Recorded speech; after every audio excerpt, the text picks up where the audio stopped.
My thieving mother-in-law stole my collection of vintage skeleton keys to buy herself a phone, and my wife is begging me not to press charges, but I'm not listening to her.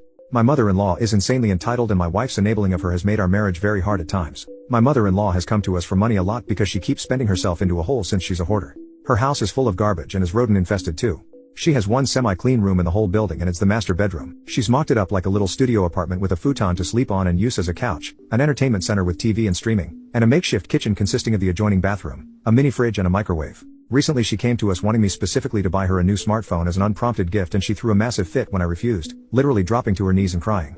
After I kept refusing, she yelled at us that we're supposed to be pampering her now that she's an old woman. My wife insisted I get her the phone, but I kept refusing.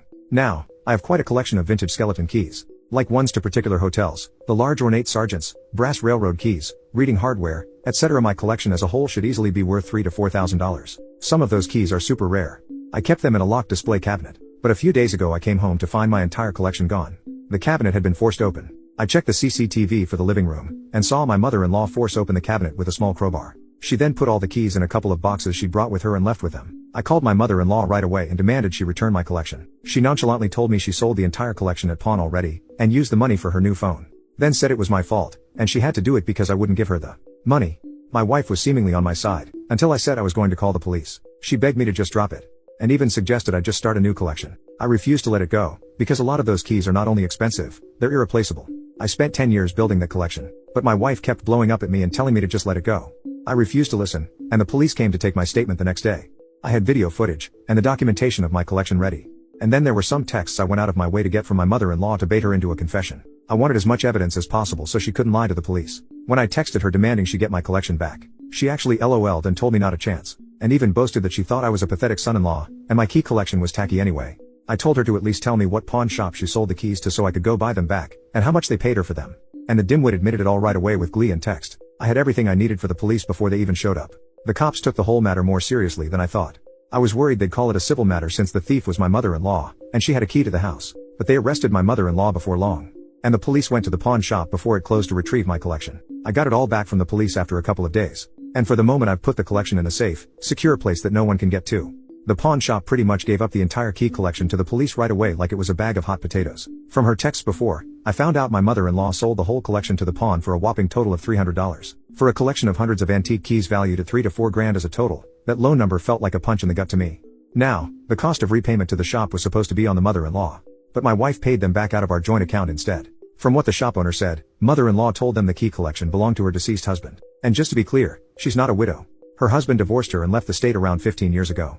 Mother-in-law lives off Social Security and food stamps. She also doesn't drive. She gets around on an electric scooter that tows a bicycle trailer. She lives in a long paid-off house, and she would not be having money troubles if she wasn't overspending every month. And she always counts on my wife to pick up the slack when she comes up short. My wife and I got in a huge fight when she got home because I had her mother arrested. But I told her I'm done with her enabling of her toxic mother. I said I was changing the locks ASAP and banning her mother from the house. And I also said that either we got marriage counseling, or I'd be inquiring about my options for separation from an attorney.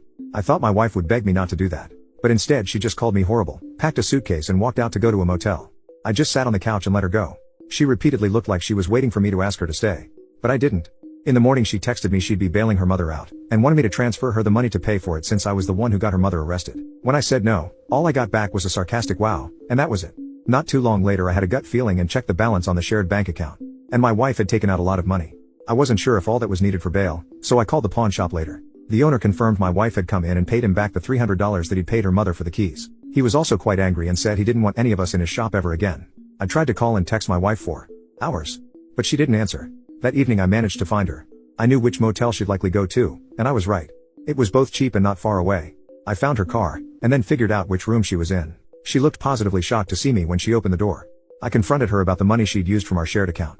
She basically said that since I refused to pay her mother's bail after I was the one who had her arrested, she got the money from me another way. Then smugly stated she wasn't paying that money back into the shared account this time, and told me that's the karma I get, before shutting the door in my face. Then said through the door she'd call the cops on me if I didn't leave. I already knew my marriage was pretty much over. But that night it really sank in. I had a long sit down with some old video games and cola to think about my future. The next day I changed the locks on the house and removed all of my money from the joint bank account, and stopped all automated payments to and from it. I made sure to take only the amount of money I'd put into the account. She can have her thieving hoarder mommy all to herself now. We both have very comparable incomes, so I'll be pushing for a clean split divorce. This woman didn't deserve me, and I fell for her act. She didn't want a husband, she wanted an insurance plan.